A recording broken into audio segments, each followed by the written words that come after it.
Dr. Patel, you are the founder of Auro Wellness and the author of the book, The Glutathione Revolution.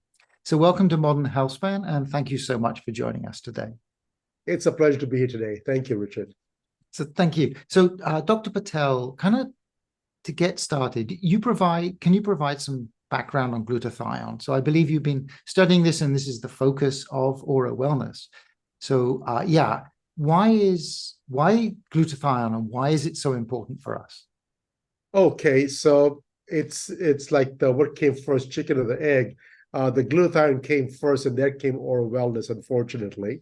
And the reason is because I'm also a pharmacist with a daytime job, filling prescriptions and dealing with patients every single day till today. And my focus began 20 years ago when I was given the task to literally stabilize vitamin C in a liposomal technology. This was back 23, 24 years ago. It was kind of a little bit relatively new technology at that point. And I was asked to do that part. And I said that why should I work on vitamin C, such a simple molecule for the antioxidant purposes? I think I should be working on glutathione. And so my curiosity started the venture. I said, you know what? While I'm getting paid to work on vitamin C, I'm going to start my own research on glutathione and see if there's an ability for me to stabilize this molecule in my laboratory.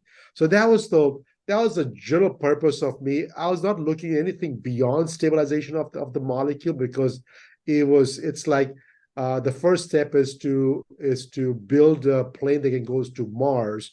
Once we get to Mars, we'll figure out what we're going to do next, right? So I didn't think about what I'm going to do next once I reach Mars. Same philosophy. I had no idea what I'm going to do with the molecule once I stabilize this in a room temperature in an aqueous-based solution, which is completely stable. So my research began just in the hope of just stabilizing, because it has never been done before. So I don't know if that makes any sense or not, but I'm a chemist mind, and my goal was to create a stable molecule. Right.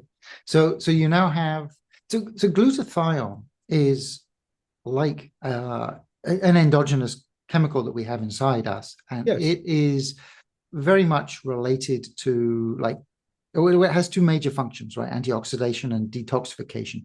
Could you talk a little bit about what it's performing there and why is it so important?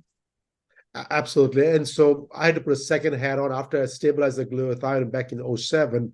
I had to quickly figure out, okay, nobody's going to help me with the clinical outcomes of this molecule, so I could do all my research on my own. So I started digging back into what's already been done and what needs to be retested and re-qualified again. And so you're right. So the glutathione has two major functions.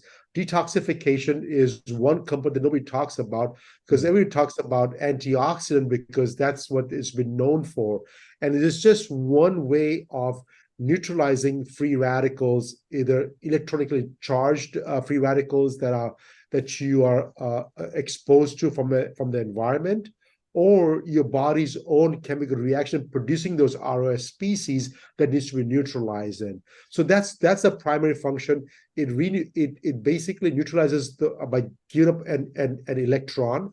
And the good thing about that is the glutathione molecule becomes dormant, becomes oxidized molecule called GSSG molecule. Two glutathione molecules comes together, makes GSSG molecule, and the body recycles itself by giving more energy back to the GSSG molecule to react to make it glutathione again. On the other side, when it conjugates with known chemicals or metabolites or something that's foreign to our human body, or something that is considered to be excreted from out of the system, it will conjugate with those molecules, and that's a one-way reaction. It'll conjugate them, make them into water soluble, and helps them clear to the kidneys or the feces, whichever way is preferred route. And so it has two major functions, right? Conjugation and elimination of known toxic chemicals and metabolites. They're not toxic when they begin with, but they become toxic once the job's done. And on the other hand, it neutralizes free radicals or reactive oxidative species to basically make them neutralized. So the body it doesn't become any more dangerous than it already is. Right. So it's called the Master Antioxidant. So Yeah. why is that? Right. I get this question all the time, right? Why master antioxidant? Hmm. It's because it is the most abundant molecule produced by our body. It is the most available molecule to the body for the sole purpose of making sure the body never gets too much oxidative stress. And it's considered a master of antioxidant because all other antioxidants that we know of is actually regenerating glutathione from the GSSG molecule back to glutathione. So, for example, we think vitamin C is an antioxidant, but in reality is that vitamin C is actually providing the energy to restabilize the glutathione from the GSSG molecule, from the oxidized glutathione becomes reduced form of glutathione again. Because once that is finished, any excess vitamin C is actually a pro-oxidant, becomes a pro-oxidant. That's why if you look at vitamin C at low doses, it's an antioxidant. At high doses, it becomes a pro-oxidant. That's the main reason.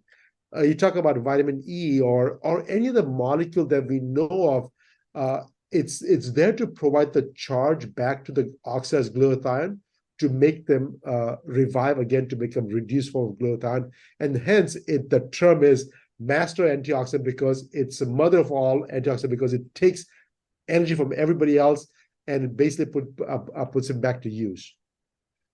Right. So the one that's actually doing the antioxidation is glutathione, and then it's kind of using the others to turn itself from the oxidized back to the reduced form. That's right. I mean, even the sunlight, right? We even get the energy from the sun. The first few minutes of the sun rays is actually very beneficial to humans because it's providing the energy to revive all this glutathione back in the system. When it gets excess, then it basically burns your skin off. Right. So everything in moderation, right? Everything, even glutathione, everything in moderation is great for you. Oh, actually, could you just talk a little bit about the structure of glutathione? What is glutathione actually made of? Absolutely. So glutathione is made up of comprised of 3 amino acids: glycine, cysteine, and glutamic acid. So 3 amino acids comes in a proper sequence to make one tripeptide called glutathione. Okay, so the functions is dependent on these 3 amino acids coming together with 2 enzymatic processes into making this tripeptide. So it's not a protein because protein is generally is a lot more. It's probably 40 amino acids or more considered as a protein, but this is actually a tripeptide. Right. So where is glutathione? So we have glutathione inside us, like naturally, it's there. So where is it made? Is it made like in the liver or in all cells? So it's produced intracellularly in mitochondria. It's the most abundant organ that has glutathione is liver. And we're assuming that is because the liver does all the detoxification or the cleansing of your body.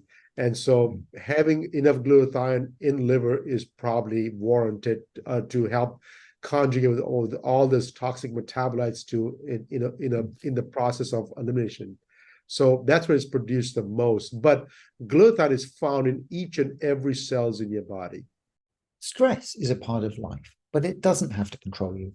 One way to manage stress is to make sure you're getting enough magnesium.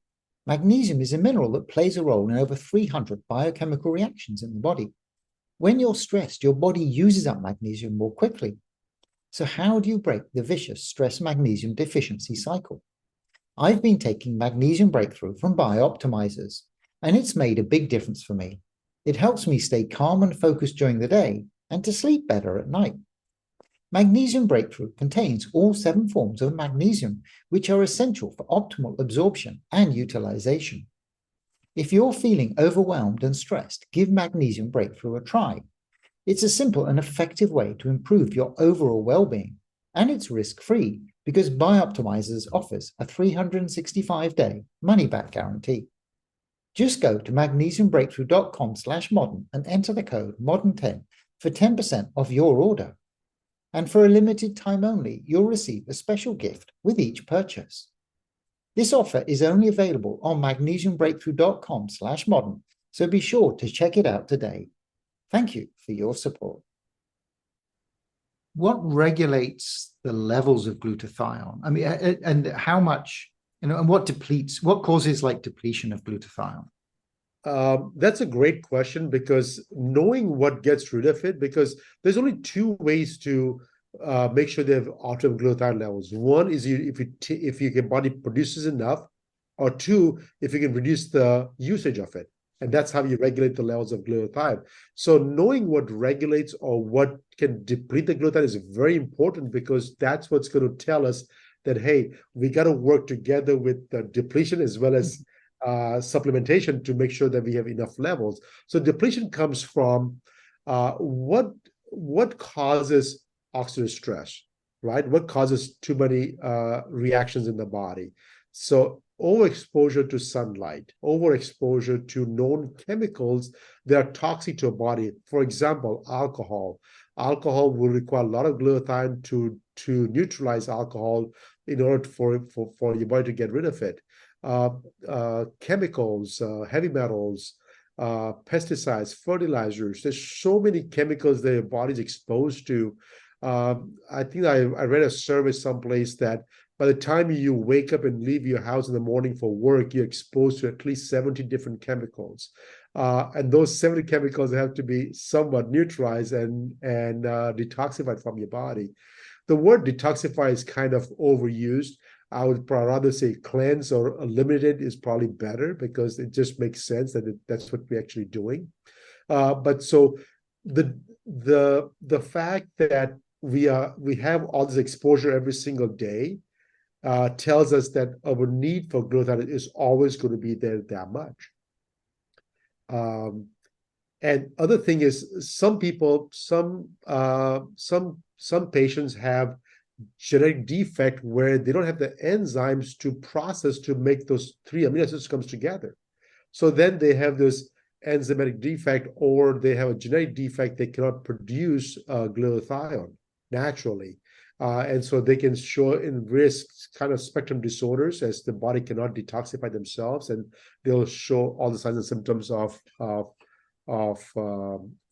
either autism or Asperger's or one of those kinds of conditions.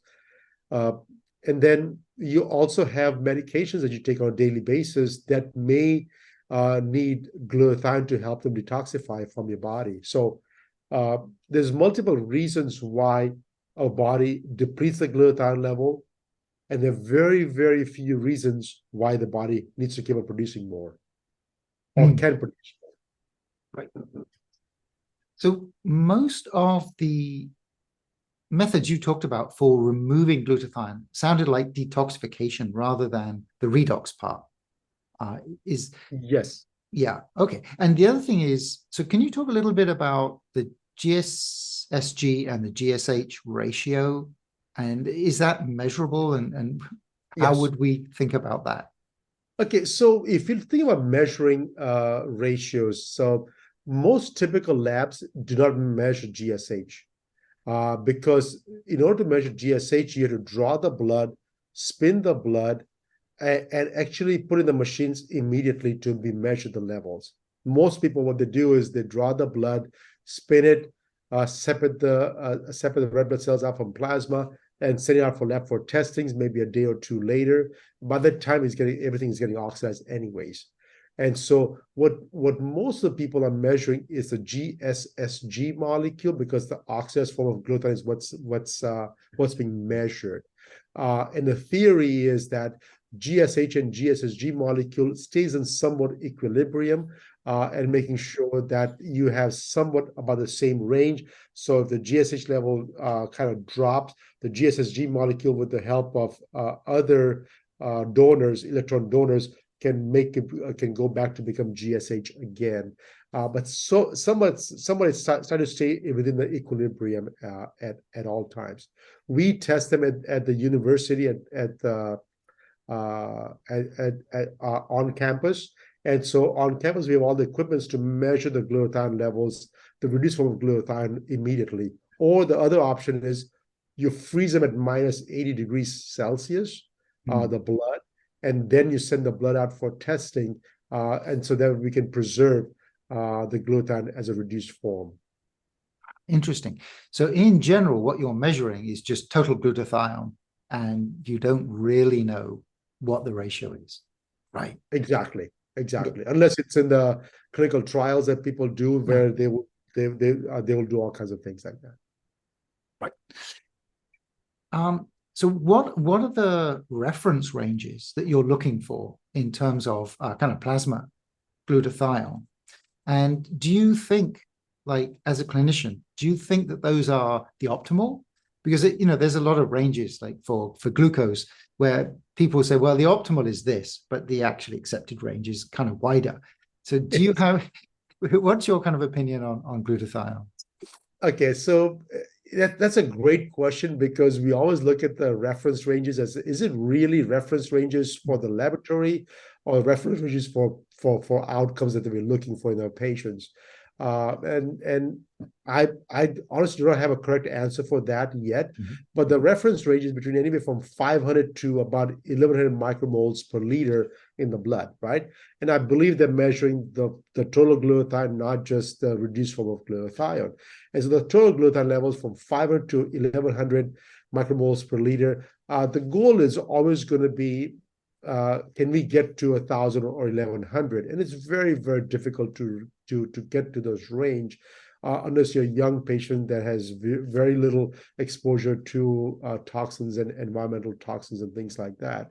But typically, most of the patients that I've been dealing with, I've been working with, they're between the 500 to 600 micromoles per liter range, and some of them are below 400.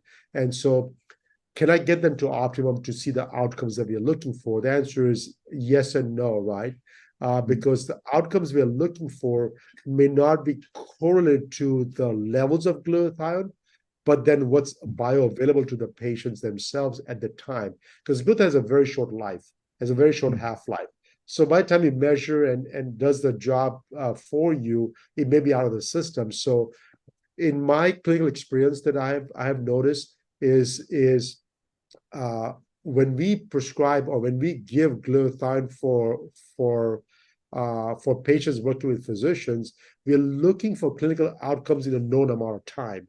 And that known amount of time has actually helped me realize that an optimal source of glutathione can reduce the time of activity or disease management or symptoms management to a very small amount. For example, if you're thinking of, I said, hey, if glutathione is shown to help reduce triglycerides, for example, how long does it take, right? If it takes you 1 year, that's great. Okay, I can put people on 1 year. What form of glutathione? Versus if I can improve levels to intracellular levels or RBC levels or PBMC levels of glutathione, can I reduce the time from 1 year to 3 months or even less? And so my clinical experience is that by giving the proper form of glutathione, we are able to compress the time it takes to get the results you're looking for in your patients. Yeah, and I certainly want to talk about like how to raise glutathione levels in a second. So when we're measuring, is the blood plasma level, right? Is that a good proxy? Because we need the glutathione in our cells, right? So yes. Is the blood marker a good proxy for what's in the cells? That's the only thing we have right now, not plasma. We don't measure the plasma. The plasma has a very short life. Plasma glutathione level has a half-life of about 14 minutes. So you have no idea if it's on the peak, trough, where they are. So it's not a proper, accurate way to measure the glutathione levels. The RBC levels of glutathione has a half-life of about a day to 2 days. That might be a better way to measure the glutathione levels, because at least we know that the levels are stable for at least 24 to 48 hours. is that the good indicator of what intracellular glutathione level is? I'm not sure. I don't know how else to measure glutathione levels in the tissue to see the to predict what the outcomes are going to be. Now, keep in mind, there are some researchers out there, they are actually measuring glutathione with MRI. And by they have a frequency, they already figured out a frequency that it's a known frequency of knowing where glutathione level is and what organ and how much. And so they're using this technology right now to measure glutathione levels in your brain. And so I'm working with them right now. I'm trying to figure out that, hey, can I improve glutathione levels in your brain? Because how else are you going to measure brain levels of glutathione? There's no other way of doing it. And if it is possible, where in the brain is it getting? Is it going in the frontal lobe, substance nigra? Where is it, cerebellum? Where is actually glutathione traveling? Where is it going? So there'll be a lot of unanswered questions at this point. And so the question that you asked me earlier is that, is this a true indication of measuring intracellular or tissue levels of glutathione? The answer is, I don't know as of yet. The research is out there. We're still working on it right now.